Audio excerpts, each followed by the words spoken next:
फिर परमेश्वर ने नूह और उसके पुत्रों को आशीष दी और उनसे कहा कि फूलो फलो और बढ़ो और पृथ्वी में भर जाओ। उत्पत्ति 9 वर्ष 1। और तुम्हारा डर और भय पृथ्वी के सब पशुओं और आकाश के सब पक्षियों और भूमि पर के सब रेंगने वाले जंतुओं और समुद्र की सब मछलियों पर बना रहेगा, वे सब तुम्हारे वश में कर दिए जाते हैं। उत्पत्ति 9 वर्ष 2। सब चलने वाले जंतु तुम्हारा आहार होंगे, जैसा तुमको हरे हरे छोटे पेड़ दिए थे वैसा ही अब सब कुछ देता हूं। उत्पत्ति 9 वर्ष 3। पर मांस को प्राण समेत अर्थात लोहू समेत तुम न खाना। उत्पत्ति 9 वर्ष 4। और निश्चय मैं तुम्हारा लोहू अर्थात प्राण का पलटा लूंगा, सब पशुओं और मनुष्यों दोनों से मैं उसे लूंगा, मनुष्य के प्राण का पलटा मैं एक एक के भाई बंधु से लूंगा।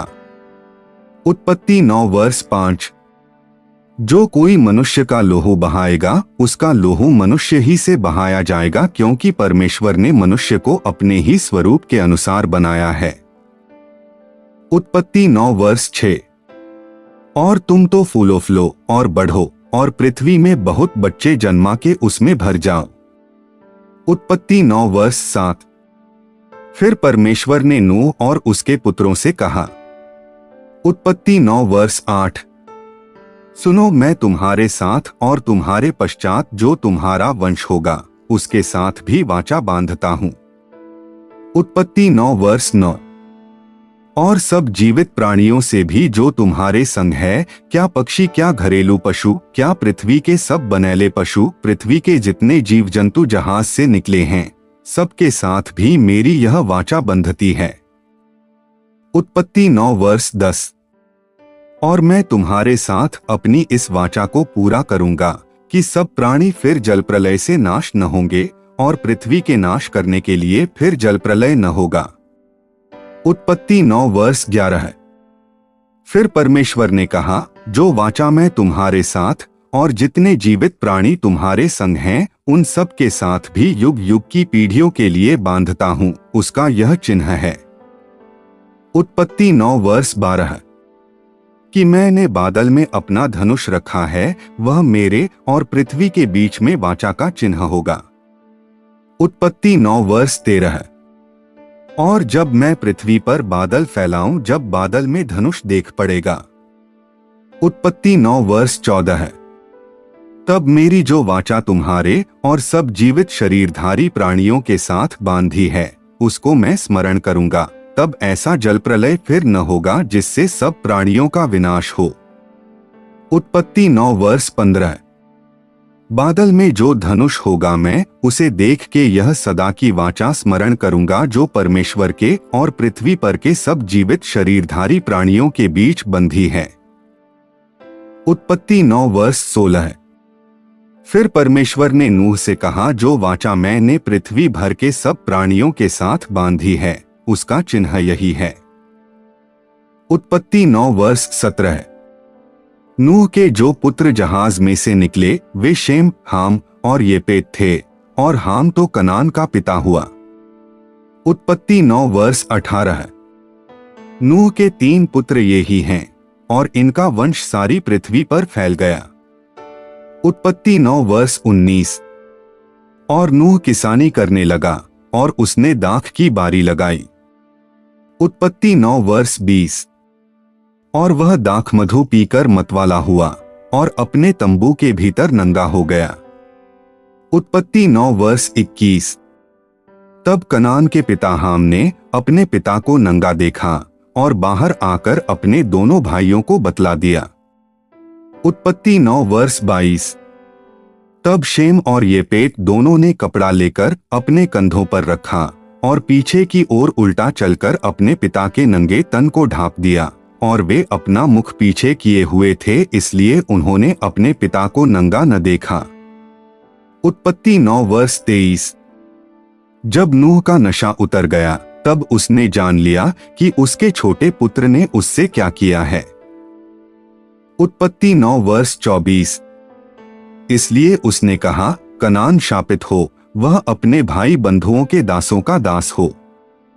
उत्पत्ति 9 वर्ष 25।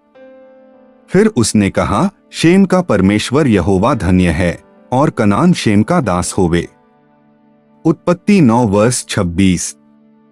परमेश्वर येपेत के वंश को फैलाए और वह शेम के तंबुओं में बसे और कनान उसका दास होवे। उत्पत्ति 9 वर्ष 27। जल प्रलय के पश्चात नूह 350 वर्ष जीवित रहा। उत्पत्ति 9 वर्ष 28।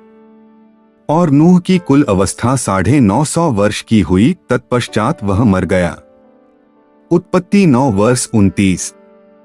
नूह के पुत्र जो शेम, हाम और येपेत थे, उनके पुत्र जल प्रलय के पश्चात उत्पन्न हुए, उनकी वंशावली यह है।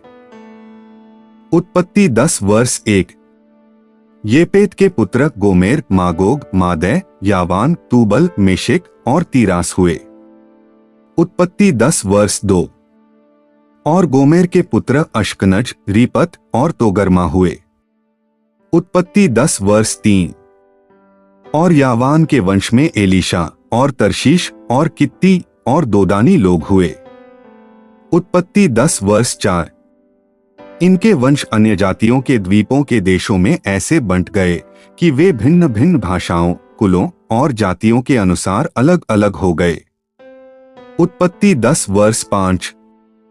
फिर हाम के पुत्र कूश और मिस्र और फूत और कनान हुए। उत्पत्ति 10 वर्ष 6। और कूश के पुत्र सबा, हवीला, सप्ता, रामा और सबूत का हुए और रामा के पुत्र शबा और ददान हुए। उत्पत्ति 10 वर्ष 7। और कूश के वंश में निम्रोद भी हुआ, पृथ्वी पर पहला वीर वही हुआ है। उत्पत्ति 10 वर्ष 8। वही यहोवा की दृष्टि में पराक्रमी शिकार खेलने वाला ठहरा, इससे यह कहावत चली है कि निम्रोद के समान यहोवा की दृष्टि में पराक्रमी शिकार खेलने वाला। उत्पत्ति 10 वर्ष 9। और उसके राज्य का आरंभ शिनार देश में बाबुल, अक्कद और कलने हुआ। उत्पत्ति 10 वर्ष 10। उस देश से वह निकलकर अश्शूर को गया और नीनवे, रहोबोतीर और कालह को। उत्पत्ति 10 वर्ष 11। और नीनवे और कालह के बीच रेसेन है, उसे भी बसाया, बड़ा नगर यही है। उत्पत्ति 10 वर्ष 12। और मिस्र के वंश में लूदी, अनामी, लहाबी, नप्तूही। उत्पत्ति 10 वर्ष 13। और पत्रुसी, कसलुही और कप्तोरी लोग हुए, कसलुहियों में से तो पलिश्ती लोग निकले। उत्पत्ति 10 वर्ष 14। फिर कनान के वंश में उसका ज्येष्ठ सीदोन, तब हित्त। उत्पत्ति 10 वर्ष 15। और यबूसी, एमोरी, गिरगाशी। उत्पत्ति 10 वर्ष 16। हिव्वी, अर्की, सीनी। उत्पत्ति 10 वर्ष 17। अर्वदी, समारी और हमाती लोग भी हुए, फिर कनानियों के कुल भी फैल गए। उत्पत्ति 10 वर्ष 18।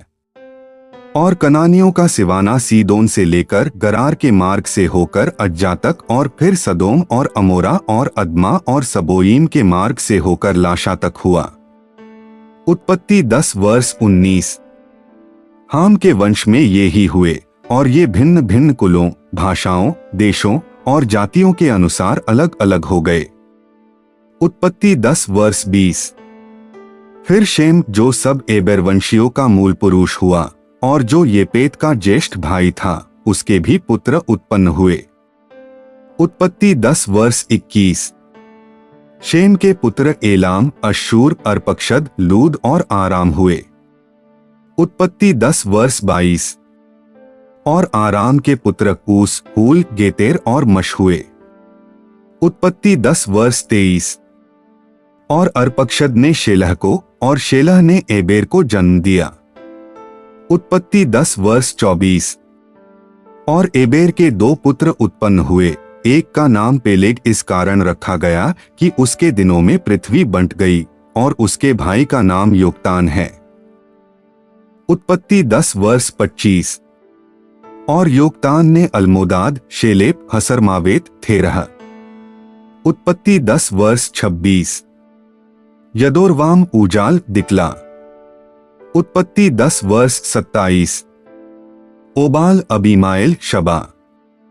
उत्पत्ति 10 वर्ष 28।